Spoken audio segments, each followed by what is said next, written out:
Yes, I know, I know. Talking about what to do with our own or our beloved's dead bodies is not an easy question, but if we listen to conversations in the air about what to do here, we might be proud of what we sometimes hear. It seems to me there is today often a desire to make one more final gift of ourselves.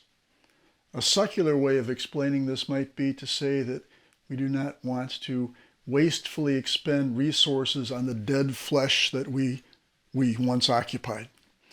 Maybe you've heard of what's called human composting. It's a process of being reincorporated into the ecosystem by allowing our now dead bodies to turn into earth, into soil, into compost. Or maybe we're interested in simply being dissolved. We are in our bodies almost, about 60% water? After a process known as alkaline hydrolysis, all that's left of us is our bones and about 100 gallons of melted flesh and chemicals. The appeal here is simplicity in the avoidance of a casket. On the one hand, these desires strike me as noble, but isn't there more? Aren't there competing values from a Catholic perspective that might take precedence? Well, let's discuss. If we haven't met, my name is Deacon Richard Hudzik, and it's my hope to hand on the faith. In a previous video, I talked about the Catholic perspective on burial and cremation. I'll put a link to that on the screen. But today I want to go on and prayerfully engage the question of honoring our dead, uplifting our faith, and being respectful of people's worthy inclinations to do something good for the planet. So, human composting. What is it? In a nutshell, human composting is the process of placing the body into a metal container for a number of weeks. And while in the container, the body is surrounded by organic matter, wood chips, alfalfa, and straw, for example. And with the application of heat and the action of microbes in the vegetable matter, the body gradually deconstructs, just as vegetable material, the banana peel in the compost pile in our backyard does. Now, periodically during the time in the chamber, the human remains are stirred, just as we do with our garden variety composting process. At the end of the 8 to 12 week process, earth results. In addition to the soil, the bones remain, which are not reduced by this biological process. And as with cremation, then these bones are mechanically ground into small particles, and these particles are combined into the soil mixture. Now, this new earth is much like the mulch that we buy at the lawn and garden store to replenish the soil of our gardens in the spring. Indeed, the product of human composting can be and is used for that very purpose. There's no shame really in that desire, as I say. The end result of human composting will be the production of about 9 cubic feet of new earth, about enough to fill the bed of a pickup truck. The family can take possession of all of this earth, or apparently, as is more typically the case, the family will want only a portion of the remains and donate the rest to some environmental use. Now, for example, in the Pacific Northwest of the United States, there is a project that will receive composted remains. The remains are used to replenish depleted soil in what used to be a forest, but whose soil was degraded due to clear-cut harvesting of trees. And that's human composting.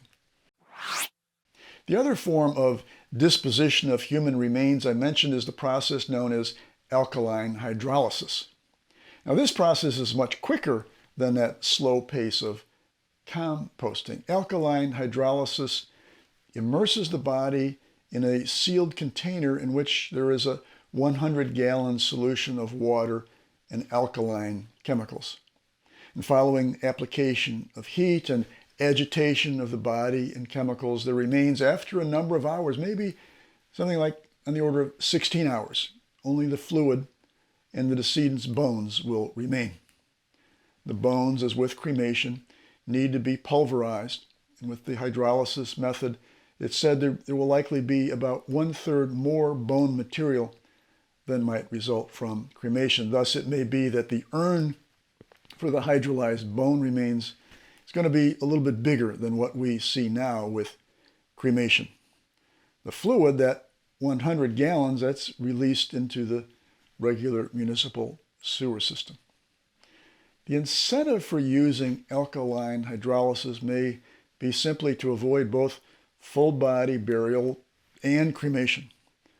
Also, it's argued to be more environmentally friendly, that water which at the end of the process is all our flesh broken down and dissolved, released into the sewer system. And as compared with cremation, there would be a lower energy expenditure, no big flame to consume the flesh. Hydrolysis also avoids the purchase of a casket and vault. And all that's left, as I say, are the pulverized bones and the effluent. The bones you keep for the purpose of burial, likely, and the effluent goes down the drain. And so now we come to the question for this video. Is either human composting or alkaline hydrolysis ethically okay? Are there countervailing considerations here beyond the environmental? And to be specific for this video, what does the Catholic Church teach here?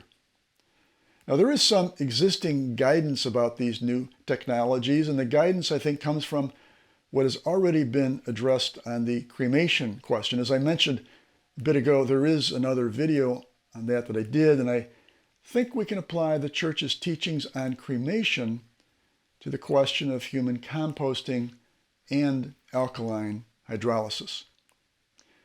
Now, one of the values that the Church teaches is that the human person is both body and soul.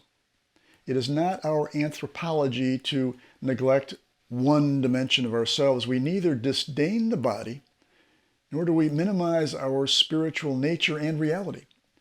We hold both parts of ourselves as important and as gifts from God. And so at death, we don't cast off the body as something unworthy or second class or as something no longer useful.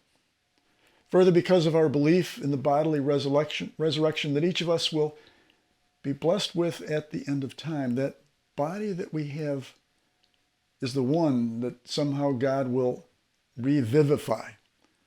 We're not done with our bodies at death. There is more to come. But even so, we don't go to an extreme in the other direction and say that we are all body. We don't turn the dead flesh into an idol. Not at all. This is so often the case with Catholic theology. We are intent on the both and of a proposition. We are both body and soul. We reverence both.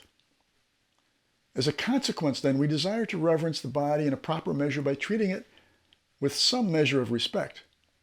As with the Church's disapproval of scattering of ashes, we have to say that this same rationale would find problematic the use of the body as compost in a field or a garden or a forest somewhere. But now let's push the question a bit. Suppose all 9 cubic feet of the human compost process were buried in a cemetery in an individual grave. Wouldn't that be okay? We'll have to consider that and ask whether that meets the guidance given to us by the Vatican's Congregation on the Doctrine of the Faith in its 2016 statement on cremation. Would laying to rest all of the remains in a sacred place, as the CDF asks, be satisfied? I'd be interested to think on this further. And in thinking on this further, I would point out a March 20, 2023 statement from the USCCB's Committee on Doctrine that answers this very question in the negative. That is, as a result of composting, the body no longer retains its integrity in any respect. It is now combined chemically with the agents of composting, those wood chips, the alfalfa, and straw. And so consequently, the USCCB statement asserts that the composting process is not suitable reverence for the body. Something new has been made out of the flesh. In any event, given the large volume of the 9 cubic feet, it doesn't seem to be the usual case that all of the composted body is received or buried by the family. Thus, this exact question of burying all 9 cubic feet is mostly hypothetical. And what about applying this rationale of laying the remains to rest in a sacred place to the question of alkaline hydrolysis? Well, since 100 gallons of us that dissolve flesh in the water and the chemicals is washed down the drain, hydrolysis seems to fail on that score of affording reverence for the full body. Now, a second value that comes into play in the Catholic thinking here is to remember that the dead remain part of our community. We survivors who continue on this side of the grave want to include the dead in our prayers, and having a particular place helps us to remember the dead. And to quote that USCCB document when it speaks of not scattering cremated remains, it says, "Reserving the ashes in a sacred place ensures that those who have died will not be deprived of the prayers and remembrances of their families and of the Christian community as a whole. The Church earnestly recommends visits to cemeteries to pray for the dead, which is one of the spiritual works of mercy." And if I could, I think this preference for having a place of prayer, of being local, of being rooted, is not far from the modern desire to simplify and to return to our own roots. If my impulse is to honor values beyond my life, just as the environmental impulse might fuel the desire from composting, I wonder if that same sort of aspiration is not fulfilled when we not only return ourselves to the earth, but we return to a particular place. We return with our bodies to bless the ground in which we are laying. We offer our own bodies to serve as a link between the future and the past. We invite the prayers of those who follow us. And to me, well, that sounds gentle, peaceful, and respectful. I think there is great wisdom in the possibility of grace if we adhere to our traditions of burial. But you tell me what you think. God bless you, and I will see you next time. Take care of yourselves.